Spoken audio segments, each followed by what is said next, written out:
сайн байцгаана уу? Бүгдээрээ одоо хөдөлгөөгөө хэрхэн хавах талаар энэ хэсгээрээ үзэх болно. За хөдөлгөг хавахын тулд биднэрт одоо гарын дор ямар материалууд хэрэгтэй болдгоо юу анхаарах ёстой вэ гэдэг дээр ихлээр бэлтгэн зөвлөгөө өгье гэж бодож байна. За хамгийн түрүүнд та хөдөлгөгийг одоо гараар хавах гэж байгаа тохиолдолд мөн гараар ингэж шийдэх ёстой байдгийг хэрвээ одоо бид нэр хатгуур зүүр ч юм уу сүлбэр зүүр төр тогтоочгоод ингэж хавъя гэх юм бол одоо ингэж барьж авах үед зүүн гарыг хатгах ч юм уу уцтай сүлбэр зүүнд орооцолдох ч юм уу ямар нэгэн асуудал байнга тулгарх гээд байдаг учраас заавал одоо ингэж гараараа гоё шидээ тэрнийхээ дараа гар хаваасаа хэрэглэдэг багны өөрөөр хэлбэл гараар хийсэн л бол одоо бүгд нь гараар дуусгана гэсэн үг. За ингээд утасны хувьд бол сонгохдоо бид нэр ер нь бол 38-ын утас сонгодог байгаа. За тэгээ 38-ын утасаа бид нэр гоёлын хаваас энтрийг гэж байгаа бол бүр номерыг бас ахиулаад 28 литр болгож болно. За бүр цаашлах юм бол 18 болгож болно. За бүр 8 номерын утас гэж болгож болно. Гэх мэтчлэнгээр одоо яаж хавах гэж байгаагаас хамаарат утасаа бас сонгодог байх нэ. Тэгэхээр эхлээд хаваасаа одоо яг хаваасныхаа загварыг бид тодорхой болгох хэрэгтэй. За би энэ хөдөлгөөн дээр одоо гоёлын хаваас их үү, за эсвэл зүгээр даалт энгийн хаваас их үү гэдгийг эхлээд сонгоод за дараа нь тэрэндээ тааруулаад утасаа сонгоно гэсэн үг.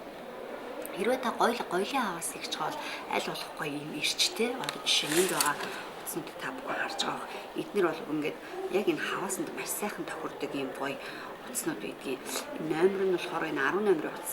За мөн энэ утасны маань ингээд маш олон гоё юм өнгөрөө байдаг. Тэгэхээр энэ өнгөрөө дээр үед болоо бид нар ярьдаг гэсэн нэг хотоодоо утас, за нүдэн утас энэ төрөл бүр янз бүрийн нэртэй утас. Тэр утас нь л одоо арай жижигрүүлсэн хэлбэрүүд нь гэсэн үг. Одоо та бүхэн санаж байгаа бол одоо манай эмигийн зүү утасны хайрцагт бол за ийм утас өнгөрөөрэй л гэж хэлдэг байсан. Тэгээ зарим нь энэс бүдүүнч байдгийг. Тэгээд бас хөвөн даав мяндсан юм шиг одоо шин чанартай гэдэг дотроо бас янз бүр болоо явчихна. Тэгэхээр тэр утаснууд маань бүгдээрээ одоо энэ хөдөлгөөн дээр гоёлын хаваас нэр маш гоё болдог байх нэ. За мөн түүчлэн бидний одоо сайн мэдэх хатгамлын утас гэж байдаг. Хатгамлын утас маань бол гадуур одоо бас олдоц илбэгтэй юм утас байдаг. Энэ утсыг бас дотроо энэ чинь 6 ширхэглэгээс бүрддэг.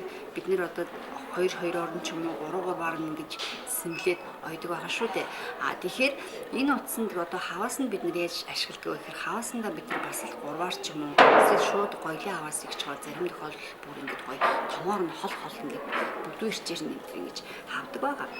За бас цаанаасаа одоо энэ гоё юм бүдүүн юм ирчтэй бас ингэж ирдэг. Энийг бас гоёлын хаваас нь ашигладаг байгаа.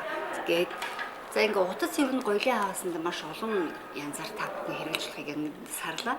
За тэгвэл дараагийн нэг анхаарах зүйл бол биднэрт нь хуруувч гэж нэг чухал юм байна. За магадгүй зарим нь одоо хуруувч хэрэгэл сураагүй ч гэж магадгүй хэрвээ тийм бол би анхнаас нь хуруувч хэрэглээ сурчаарай гэж зөвлөж байна. Ялангуяа гэх юм бол гар хаваасан дээр одоо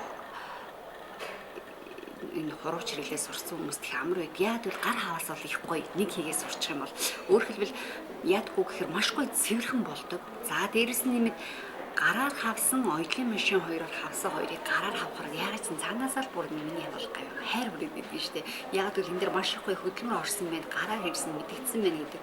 Тэгээд сүүлийн үед бол дэлхийн нийтийн хандлага ч гэсэн ер нь одоо гоё юм ойдаг бүсгүүчүүдийн та бүхэн хийж байгаа зүйлсийг хараад байгаа. Одоо хаваасыг бол аюул их гараар хийдэг болсон байна.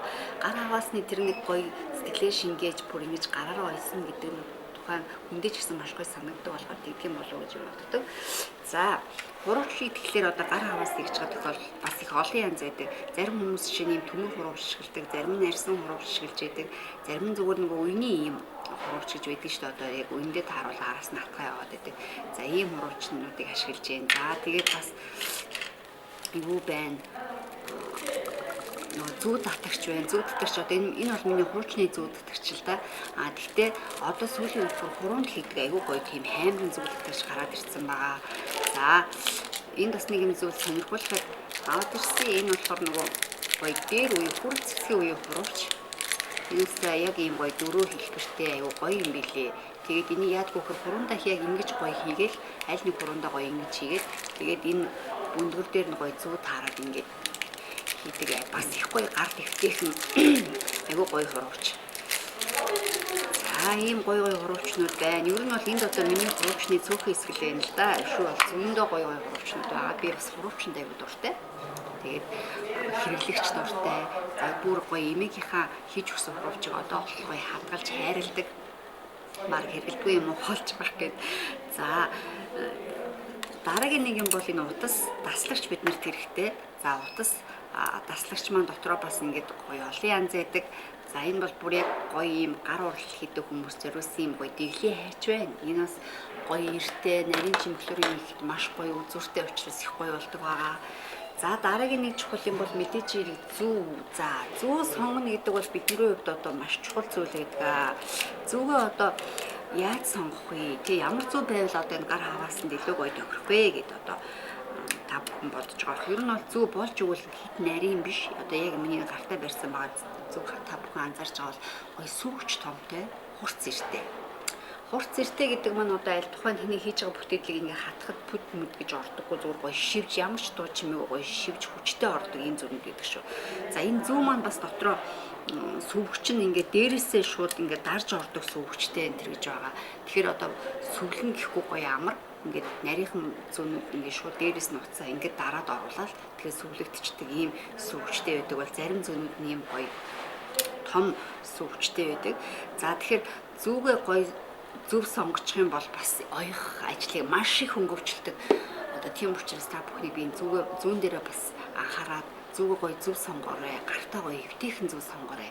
Ер нь бол одоо таны тухайн бас зүү бас хүний гараас их хамаардаг байхгүй. Нарийнхан жижигхэн гартай ч юм уу тийм хүмүүс бол одоо гарынхаа одоо 2-3-ууд яг ингэ барьж яхад үзүүрт нэг ойролцоогоор 5-6 за нэг 1 см ч юм уу 2-3 барихад л доор 1 см ингэж цууж яхад зүү их эвтэйхэн байдаг юм шиг санагддаг. Ягаад гэвэл та одоо ингээд тухайн харж анзаархад ингээл барайл яг ингээл хатахад нэг ингээд хитрхээ уртцсан болохоор ингээд нөгөө урт учраас ингээд гарт ингэж одоо юу яа хөндлөсч орж ирээд байдаг. Тэгэхээр зүүгээ маш зөв сонгоцгоох нэ. За тэгээд зөв болж өгвөл ийм 2-3 яг ингээд барихад доор нэг 1 см орчим ингээд цууж яхаар ийм байх хэрэгтэй. Яг гэвэл зарим хүмүүс бас бүдүүн одоо ясрах гартай энэ хүмүүс байдаг шүү дээ. Тэгэхээр учиргүй жижигхэн зүү барихаар тэр хүмүүс ч бас хэцүү байхгүй юу. Тэгэхээр яг зүүгээ гартаа тохируулаад сурах хэрэгтэй байгаа. За энэ мэдчлэнгээр ер нь нарийн чимэглэр юмнууд ингээд гар ойдлын үед бол маш их гарч ирдэг л дээ. Тэгээ бид нэр бол тэрийг тухай үед хүн яг нөгөө хийж явах тусмаа л ингээд туршлага хөрөнгөлүүлээд байдаг учраас өөрийнхөө хийж явах явцад ингээд өөртөө анзаарсан олж мэдсэн зүйлээ би ингээд та нартайгаа харамгүй хуваалцж байгаа. Энэ маань одоо нэг талаасаа одоо та бүхэнд одоо цагийн чин хэмж хөнгөвчлөхөөс гадна нөгөө талаараа бас тодорхой хэмжээний мэдлэг болгож очих юм байгаа юм шүү. За тэгээд дараагийн хэсгээр одоо бүгдээрээ хөдөлгөөн хавж эхэлнэ. За ингээд та бүхэн ямар ч байсан өөрсдийнхөө саяын мэдээллийг үндэслээд өөрсдийнхөө багаж хэрэгслээ сайхан бэлтжээд үлээж байгаарэ.